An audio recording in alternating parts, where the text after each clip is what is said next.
الدین الخالص. اللہ اکبر اللہ اکبر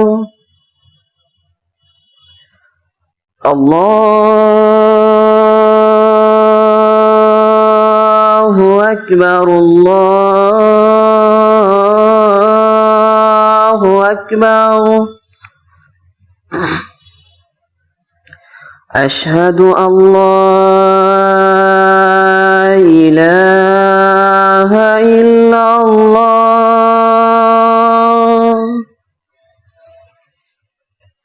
اشہد ان لا الہ الا اللہ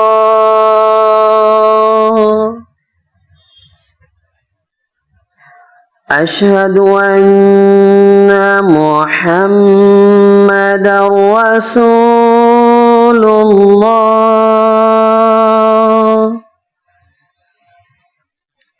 اشہد ان محمد رسول اللہ. حی علی الصلاة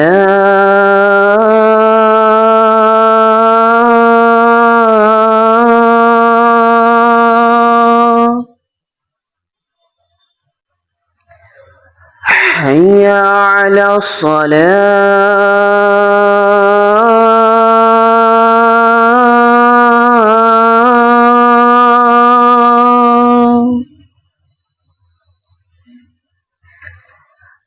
حی علی الفلاح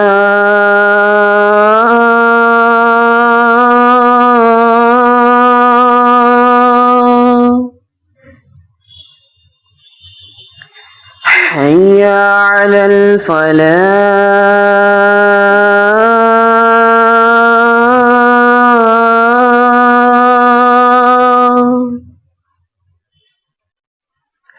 اللہ اکبر اللہ اکبر. لا الہ الا اللہ. محترم بزرگوں،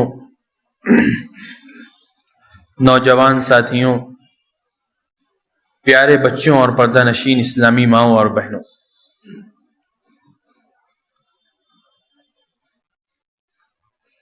جن ایام میں ہم زندگی بسر کر رہے ہیں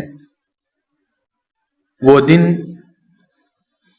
نبی کریم صلی اللہ علیہ وسلم کی زبان مبارک کے مطابق سال کے افضل ترین دن ہیں.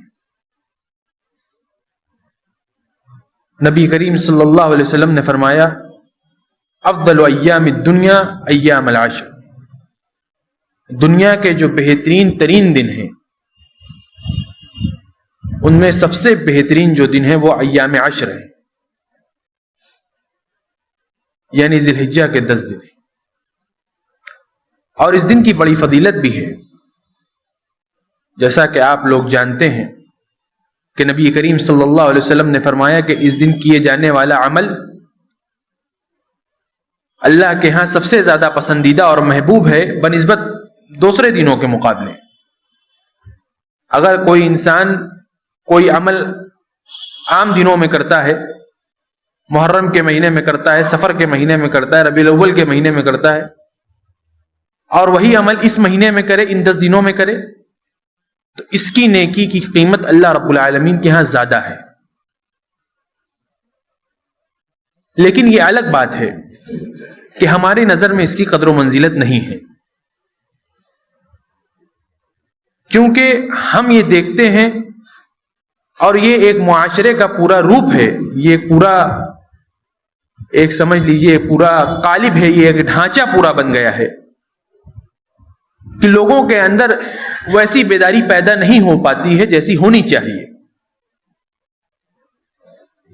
لوگ سنت موقدہ کے لیے بے تاب رہتے ہیں، بے چین رہتے ہیں، اس میں اپنی کمائیوں کو صرف کرتے ہیں، قربانی کے لیے جانور کو خریدتے ہیں، لیکن ان کو فرائض کی کوئی فکر نہیں ہوتی ہے، وہ فرائض سے سبکدوش ہوتے ہیں۔ قربانی کی بڑی اہمیت ہے، قربانی کا بڑا مقام ہے، ہر کسی کو قبول ہے، ہر کسی کو اختلاف نہیں، لیکن جو فرض چیزیں ہیں، جو واجبات ہیں، جو شریعت اسلامیہ کا تقاضا ہے، اس سے ہم سبکدوش ہیں، ہمیں اس سے کوئی لینا دینا نہیں ہے۔ یہ بڑے ہی افسوس کی بات ہے۔ قربانی ہم کس کی یاد میں کرتے ہیں؟ قربانی ہم حضرت ابراہیم علیہ السلام کی یاد میں کرتے ہیں، ہم میں سے بچہ بچہ جانتا ہے۔ سوچیے حضرت ابراہیم کون تھے؟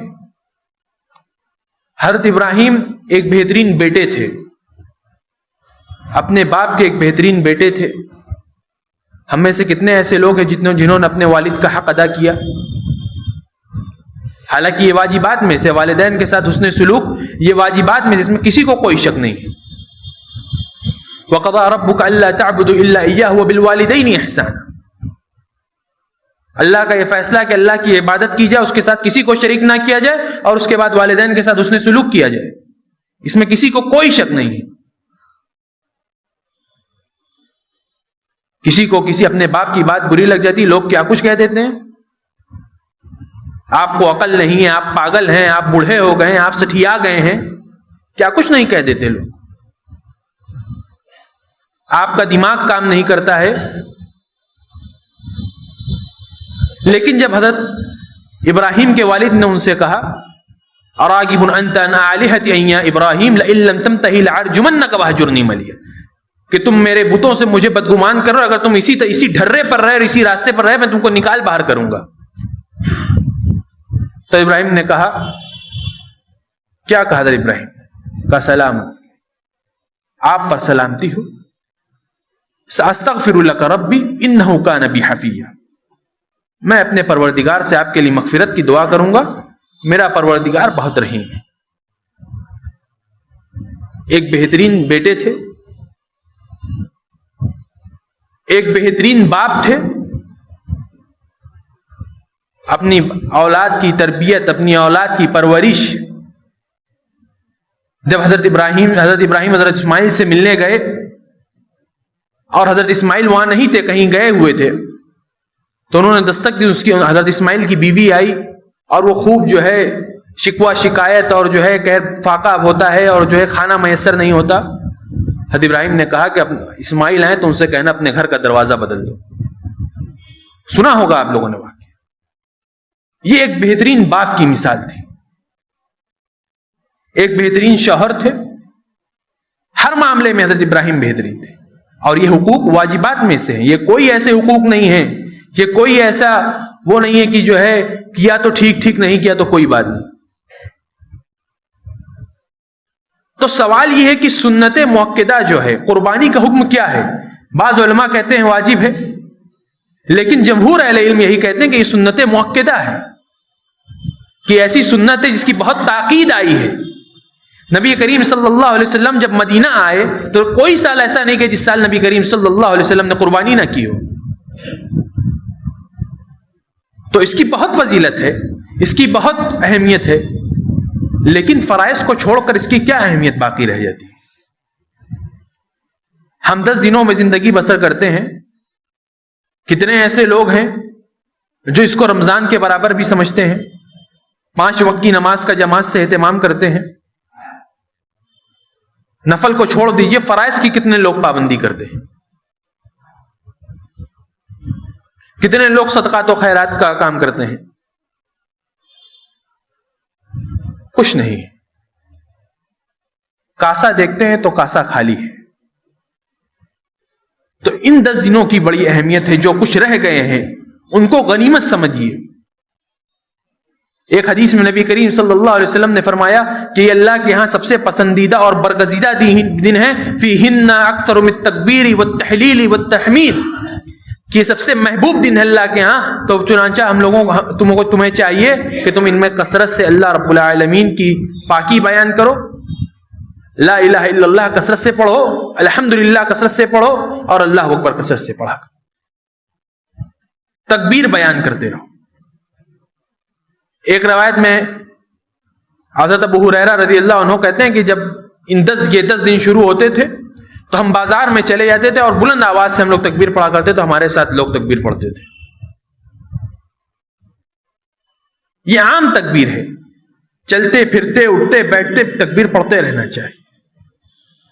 اگر آج ہم ان دنوں میں تکبیر پڑھیں گے، اپنی زبان کو ان کا عادی بنائیں گے، تو جب مشکل وقت آئے گا، مشکل گھڑی آئے گی، جب روح کے نکلنے کا وقت آئے گا، نزع کی کیفیت طاری ہوگی، تو ہماری زبان سے وہی کچھ نکلے گا جو ہم اپنی صحت یابی کی زندگی میں پڑھتے تھے۔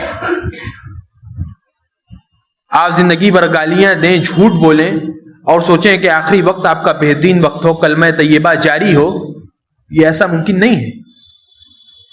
انسان جیسی زندگی بسر کرے گا اس کا آخری لمحہ ویسے ہی ہوگا۔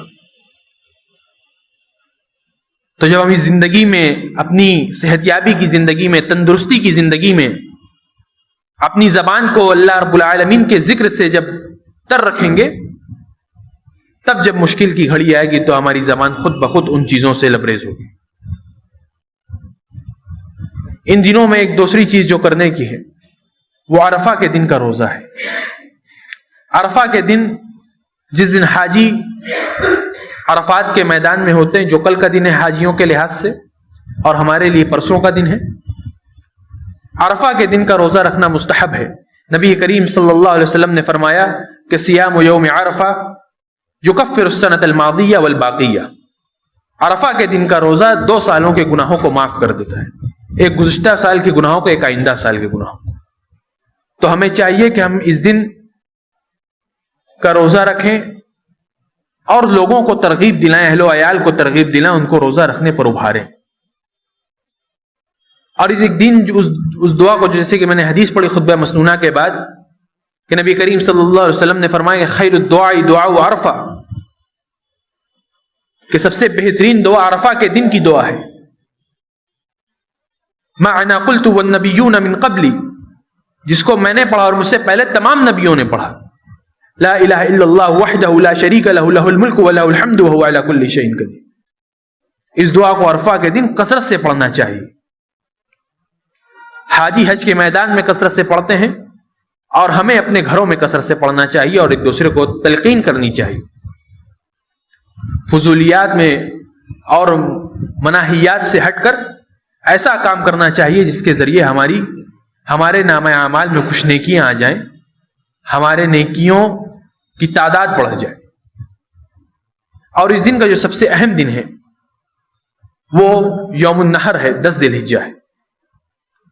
نبی کریم صلی اللہ علیہ وسلم نے فرمایا کہ اعظم الایام عند اللہ یوم النحر ثم یوم القر، کہ اللہ کے نزدیک سب سے عظیم دن جو ہے وہ 10 ذی الحجہ کا دن ہے، یوم النحر کا دن ہے، اور اس کے بعد یوم القر ہے، یعنی 11، 12، 13 ذی الحجہ یا ایام تشریق کے دن ہے۔ تو 10 ذی الحجہ کے جو احکام ہیں، جو نبی کریم صلی اللہ علیہ وسلم کی تلقین ہے ہمارے لیے، ہمیں ان کو ملحوظ خاطر رکھنا چاہیے۔ قربانی کا جو سب سے اہم مسئلہ ہے وہ یہ ہے کہ قربانی سنت موقدہ ہے۔ دوسری چیز یہ کہ قربانی کے سلسلے میں لوگوں نے بہت ساری غلط افواہیں پھیلائی ہیں۔ جس ملک میں ہم رہتے ہیں وہاں کی اکثریت ان چیزوں کو اچھا نہیں سمجھتی ہے، یہ ان کا مسئلہ ہے۔ ہمارا یہ ماننا ہے کہ یہ جانور اللہ رب العالمین نے ہماری خوراک کے طور پر پیدا کیا۔ ہمارا یہ عقیدہ ہے، ہماری دینی تعلیم ہے کہ اللہ رب العالمین نے اس دنیا میں جتنی چیزوں کو پیدا کیا وہ انسانوں کو تابع بنایا ہے، انسانوں کے زیر نگیں اور زیر دسترس رکھا ہے۔ کیوں رکھا ہے؟ کیونکہ انسان اس سے فائدہ اٹھائے۔ لیکن افسوس کے بعد مسلمان بھی ان چیزوں کا برا مانتے ہیں۔ وہ کہتے ہیں کیا ضرورت ہے معصوم بے زبان جانوروں کی قربانی کی، ہمیں چاہیے کہ ہم پیسہ دے دیں، غریبوں کی مدد کر دیں ان پیسوں سے۔ نہ جانے کتنے لاکھوں جانوروں کی جو ہے قربانی دی جاتی ہے اور خون بہایا جاتا ہے۔ یہ صرف اور صرف زبانی باتیں ہیں۔ آپ سوچئے کہ اللہ رب العالمین نے ایسا نظام بنایا ہے اس تہوار کے مناسبت سے کہ کتنے ایسے لوگ ہیں، کتنے ایسے گھر ہیں جو انہی بکروں کی خرید فروخت سے منسلک ہیں. یہ پوری چین اللہ رب العالمین نے بنائی ہے. قربانی صاحب استطاعت پر ہے. جو لوگ استطاعت رکھتے ہیں قربانی ان کے لیے سنت مؤکدہ ہے. لیکن اس سے جڑے کتنے لوگ ہیں؟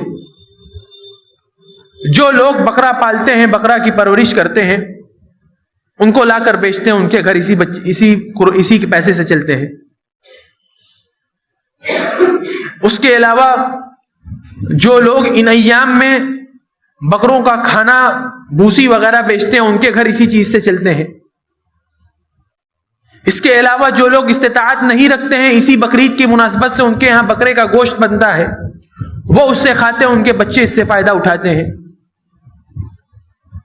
اس سے پورے اللہ رب العالمین نے پوری چین بنائی. دیکھیے کتنا لمبا لوگوں کے گھر چلتے ہیں. تو لوگوں نے یہ جو ذہنیت بنا لی ہے کہ کیا ضرورت ہے بکرے کو ذبح کرنے کی، اس کے ذریعہ پیسہ غریبوں کو دے دیا جائے، تو یہ نہایت غلط سوچ ہے. اور یہ اس لیے لوگ کہتے ہیں، یہ اس لیے بھی لوگ کہتے ہیں کیونکہ بعض لوگوں کو بکرے کے جانور کے اندر جو پیسہ لگتا ہے ان کو اکھرتا ہے، ان کو تکلیف ہوتی ہے. بخیل لوگوں کو تکلیف ہوتی ہے، تو اسی لیے کہتے ہیں کیونکہ صدقہ کرنے کا دل نہیں ہوتا ہے. اگر ان کو کوئی اجازت دے دے کہ ہاں آپ صدقہ کر دیجئے، تو وہ صدقہ 2-3 ہزار کر دیں گے، کہیں گے ہم نے بکرے کی جگہ پر کر دیا، اور 2-3 ہزار کا بکرا تو ملنے سے رہا. تو یہ بخیل لوگ ہیں، جن کے دلوں کے اندر چور ہے، جن کے دلوں کے اندر نفاق ہے، وہ لوگ ایسی باتیں کرتے ہیں. یا وہ لوگ ایسی باتیں کرتے ہیں جن کے دل ایمان سے، اللہ رب العالمین کے اوپر ایمان سے خالی ہیں، دین سے عاری ہیں. تو اللہ رب العالمین نے پورا تسلسل بنایا ہے. یہ حکمت ہے قربانی کی. اور قربانی کے جانور کے سلسلے میں بنیادی جو چیز ہے وہ یہ کہ نبی کریم صلی اللہ علیہ وسلم نے فرمایا کہ اللہ رب العالمین نے قرآن مجید میں فرمایا کہ قربانی کے جانور جو ہیں بہیمۃ الانعام میں سے ہوں. یعنی قربانی کے جانوروں، بکرا ہو یا بکری ہو، یا بھیڑ ہو یا بھیڑا ہو، یا اونٹ ہو یا اونٹنی ہو، یا گائے ہو یا اس کا مدہ ہو. تو یہ جو ہے 8 قسم کے جانوروں کی قربانی اللہ رب العالمین نے قرآن مجید میں فرمائی. اس کے علاوہ نبی کریم صلی اللہ علیہ وسلم نے فرمایا کہ جو انسان جس جانور کی قربانی کرے وہ جانور دتا ہونا چاہیے. لا تذبح الا مسنۃ. انسان جب قربانی کا جانور لے تو اس کو چاہیے کہ وہ دتا دیکھ کر لے. اور نبی کریم صلی اللہ علیہ وسلم نے اپنی زندگی میں جتنے بھی جانور ذبح کیے اس میں سے زیادہ تر جانور 2 دانت کے ہوتے تھے. نبی کریم صلی اللہ علیہ وسلم نے جو جانور نبی کریم صلی اللہ علیہ وسلم ذبح کرتے تھے ان میں زیادہ تر جانور 2 دانت ہوتے تھے. اللہ کے رسول 2 دانت جانور ذبح کرتے تھے. اس کے علاوہ قربانی کا جانور جو ہے عیبوں سے پاک ہونا چاہیے. نبی کریم صلی اللہ علیہ وسلم نے فرمایا کہ والارجع بین عرجها، ایسا کانا جانور جس کا کانا پن ظاہر ہو. والمریضۃ بین مرضها، ایسا مریض جانور، ایسا بیمار جانور جس کا مرض ظاہر ہو. آگے فرمایا کہ ایسا لنگڑا جانور جس کا لنگڑا پن ظاہر ہو. والاجفاء بین والاجفاء لا ينتقي فيها، ایسا ہڈی جانور، ایسا لاغر جانور جس کے اندر گودا نہ ہو، ایسا کمزور جانور جس کے گودا نہ ہو. ایسے جانوروں کی قربانی سے نبی کریم صلی اللہ علیہ وسلم نے منع فرمایا ہے. تو اس سے پتہ یہ چلتا ہے کہ قربانی کا جو جانور ہو وہ فربا ہو، دتا ہو، عیبوں سے پاک ہو. اس کے علاوہ قربانی کے جانور کے سلسلے میں یہ ہے کہ اگر انسان جوائنٹ فیملی میں رہتا ہے تو اس کی ایک جانور بھی اس کی پوری طرف سے جو ہے قربانی کر سکتا ہے. ایک جانور کی طرف سے پورے گھرانے کی قربانی کی جا سکتی ہے. اگر ایک گھرانے میں لوگ الگ الگ رہتے ہیں، ایک گھر میں جو ہے 5 فیملی رہتی تو 5 فیملی الگ الگ اپنا کرے، الگ الگ جانور، الگ الگ پریوار کرے. اور اس سلسلے میں حضرت ابو ایوب انصاری رضی اللہ عنہ سے پوچھا گیا کہ آپ نبی کریم صلی اللہ علیہ وسلم کے زمانے میں کیسے جو ہے قربانی کیا، کیف تضحى فی عہد رسول اللہ صلی اللہ علیہ وسلم. آپ کیسے قربانی کرتے تھے اللہ کے رسول صلی اللہ علیہ وسلم کے زمانے میں؟ تو انہوں نے کہا کہ ہم اللہ کے رسول صلی اللہ علیہ وسلم کے زمانے میں ایک انسان اپنے پورے اہل و عیال کی طرف سے ایک جانور پر قربانی کرتا تھا اور اسی طرح قربانی کے جانور ہوتے تھے. اور آگے وہ فرماتے ہیں کہ اس کے بعد لوگوں نے اس کو جو ہے فخر و مباحات کا ذریعہ بنا لیا اور لوگ اس سلسلے میں فخر و مباحات کرنے لگے. تو جیسا کہ حضرت ابو ایوب انصاری رضی اللہ عنہ نے اس زمانے میں کہا تھا کہ لوگ فخر و مباحات کرنے لگے، جس کے بارے میں بشارت ہے کہ وہ خیر القرون میں سے ہے، بہترین زمانہ تھا وہ صحابہ کے بعد تابعین کا زمانہ. تو اس سلسلے میں اس زمانے میں ایسے لوگ تھے، تو ہم سوچیں کہ ہمارے وقت میں کیا ماحول ہو سکتا ہے. تو ہمیں بھی چاہیے کہ ہم اس سلسلے میں فخر و مباحات سے اپنے دامن کو بچائے رکھیں، دوسروں کو حقیر نہ جانیں، جس کی جتنی استطاعت ہو وہ اپنی استطاعت کے مطابق جانوروں کو ذبح کرے. اگر کوئی انسان ایک جانور ذبح کرتا ہے اس کو تانا نہ دیا جائے. کسی کی استطاعت نہیں ہے، وہ جانور ہلکا کمزور خریدتا ہے تو آپ اس کو تانا نہ دیں. یا اگر کوئی انسان زیادہ جانور ذبح کرتا ہے اسے چاہیے کہ اپنے جانوروں کی تعداد کو لوگوں کے درمیان نہ ظاہر کرے کہ نہیں میں نے تو اتنے جانور خریدے ہیں. کوئی انسان اگر مہنگا جانور خریدتا ہے تو اس کے لیے جو ہے شو آف نہ کرے، فخر و مباحات نہ کرے کہ نہیں میں نے اتنے کا خریدا ہے. تو ان سب سلسلوں میں پرہیز کرنا چاہیے، کیونکہ قربانی کی جو بنیادی چیز ہے وہ اخلاص ہے. لن ينال الله لحومها ولا دماؤها ولكن يناله التقوى منكم. اللہ کے یہاں نہ خون پہنچتا ہے نہ گوشت پہنچتا ہے. اگر اللہ رب العالمین کے یہاں کوئی چیز پہنچتی ہے تو انسان کی اپنی نیت اور انسان کا اپنا اخلاص پہنچتا ہے. ان اللہ لا ينظر الى صوركم ولا الى اجسادكم ولكن ينظر الى قلوبكم ولا الى اموالكم. اللہ رب العالمین نہ انسانوں کی صورت کو دیکھتا ہے نہ ان کے جسم کو دیکھتا ہے، بلکہ وہ انسانوں کے نامہ اعمال کو دیکھتا ہے اور ان کے دلوں کو دیکھتا ہے اور ان کی نیتوں کو دیکھتا ہے. تو قربانی کی جو بنیادی چیز ہے وہ نیت ہے، تو نیت کا خالص ہونا بہت ضروری ہے. قربانی نماز کے بعد کرنی چاہیے. نبی کریم صلی اللہ علیہ وسلم نے فرمایا کہ من ذبح قبل الصلاة فقد ذبح لنفسه ومن ذبح بعد الصلاة فقد اصاب سنة المسلمین فقد تم نسکه واصاب سنة المسلمین. کہ جو لوگ قربانی کو نماز سے پہلے کرتے ہیں وہ صرف گوشت ان کو ملتا ہے، ان کی سنت اور ان کی قربانی نہیں ہوتی ہے. یعنی جس نے نماز سے پہلے کسی نے جانور کو ذبح کیا اس نے اپنے لیے گوشت کھانے کے لیے ذبح کیا، اور جس نے نماز کے بعد ذبح کیا، نماز پڑھنے کے بعد ذبح کیا، اس نے نسک کو یعنی قربانی کو پورا کیا اور مسلمانوں کی جو سنت ہے اس کو اس نے پورا کر دیا. اسی طرح قربانی کے جو دن ہے وہ ایام تشریق ہے. ایام کل ایام التشریق ذبح، ایام تشریق کے تمام دن، تمام ایام تشریق کے دن ذبح کرنے کے دن ہے. انسان ان دنوں میں چاہے ذبح کر سکتا ہے، 11، 12 اور 13 ذی الحجہ کو. اور یہ چیز خصوصی طور پر خیال رکھنا چاہیے کہ مسلمانوں کی اکثریت ایسی ہے جو 13 ذی الحجہ کو جانوروں کو ذبح نہیں کرتی ہے، آخری دن جانوروں کو ذبح نہیں کرتی. تو ہمیں چاہیے کہ ہم 13 ذی الحجہ کو جانور ضرور ذبح کریں، سنت کو زندہ رکھنے کے لیے، نبی کریم صلی اللہ علیہ وسلم کی سنت کو زندہ رکھنے کے لیے ہم 4 دن قربانی کریں. 3 دن پر اپنے اگر استطاعت ہے تو زبردستی کوئی نہیں ہے. اگر استطاعت ہے، انسان کے پاس جانور اتنے زیادہ ہیں تو انسان کو چاہیے کہ 4 دن قربانی کرے، 2 دن یا 3 دن کرنے کے بجائے 4 دن کرے.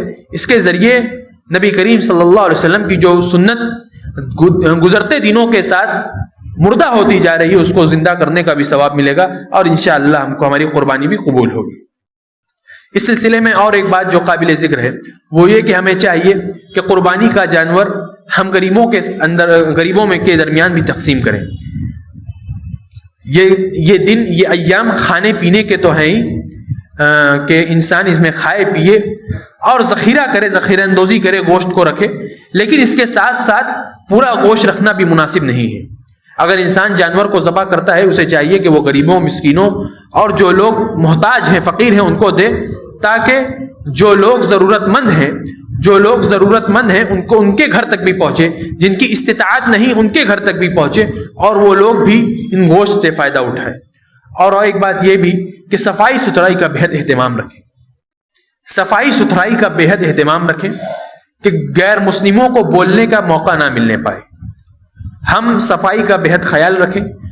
جانور سے جو فضلات نکلتے ہیں، جو خراب چیزیں نکلتی ہے، ان کو ایسی جگہ رکھیں جہاں حکومت کی ہدایات ہے، حکومت نے جیسے کنٹینرز رکھے ہیں، یا پھر جو لوگ ان چیزوں کو لینے کے لیے آتے ہیں گھر پر، اس قسم کی جو بھی سہولیات حکومت کی جانب سے ہے، ہمیں ان کی پاسداری کرنی چاہیے، اور گھروں کے آس پاس بھی اچھی صفائی رکھیں تاکہ راہگیروں کو دشواری نہ ہو، اور راہ چلنے والے کو بھی اس سے کوئی تکلیف نہ ہو۔ نبی کریم صلی اللہ علیہ وسلم نے فرمایا کہ انسان کو دو لعنت والے کام سے بچنا چاہیے۔ ایک وہ کام جو انسان راستے کے درمیان میں قضاء حاجت کر دے، اور دوسرا وہ انسان جو کسی پیڑ کی چھاؤں میں قضاء حاجت کر دے، جس کے ذریعے لوگوں کو تکلیف ہو۔ اگر لوگ کسی راستے سے گزریں تو اس کو تکلیف ہوگی، اس کو بدبو محسوس ہوگی۔ تو اسی طرح یہ جو گندگی کا کام ہے، جو لوگ بیچ راستے میں کرتے ہیں، یا پھر اس کے فضلات کو بیچ راستے میں پھینک دیتے ہیں، ان کو اس سے بچنا چاہیے، اور اس کے لیے ہمیں جہاں ہم اتنا خرچ کرتے ہیں، ہمیں اور خرچ کر کے اس کے لیے کچھ تھیلا وغیرہ کا انتظام کر کے اس کو اچھی طریقے سے کالے جھولے میں رکھ کے بیچنا چاہیے، کیونکہ جو غیر مسلمین ہیں، جن کو بولنے کا موقع ملتا ہے، ان کو موقع نہ ملنے پائے، اور جو لوگ حساس طبیعت کے ہیں، جن کو ان سے گھن محسوس ہوتی ہے، جن کی یہ عادت نہیں ہے، تو ان کو بھی اس سے بچتے رہیں، ان کو بھی اس سے کوئی تکلیف نہیں ہوگی۔ اور ہمیں اس کی بہت تاکید ہے، کیونکہ نبی کریم صلی اللہ علیہ وسلم نے فرمایا کہ الطہور شطر من الایمان، کہ پاکی یہ ایمان کا ایک حصہ ہے۔ اور ایک حدیث میں نبی کریم صلی اللہ علیہ وسلم نے فرمایا کہ حدیث کے جو بہت سے شعبے ہیں، اس میں ایک شعبہ یہ بھی ہے کہ عمادۃ الاذى عن الطریق، کہ راستے سے تکلیف دہ چیزوں کو ہٹانا، یہ بھی ایک ایمان کا حصہ ہے۔ تو ہمیں چاہیے کہ ہم صفائی ستھرائی کا خیال رکھیں۔ اللہ رب العالمین سے دعا کرتے ہیں کہ الہ العالمین تو ہمیں ان ایام کو غنیمت سمجھنے کی توفیق عطا فرما، اور ان میں جو عمل ہم سے نہیں ہو پایا، کوتاہی ہو گئی، ہمیں اس کی بھرپائی کرنے کی توفیق عطا فرما، اور جو کچھ ہم تیرے رضا کے لیے اور تیری تقرب کے لیے کر رہے ہیں اسے قبول فرما، جب تک اس دنیا میں زندہ رکھ، اسلام پر زندہ رکھ، جب ہمارا خاتمہ ہو خاتمہ بالخیر ہو۔ آمین وآخر دعوانا الحمدللہ رب العالمین، وصلی اللہ علی نبینا محمد خیر خلقہ وخلقہ وعلی آلہ وصحبہ اجمعین۔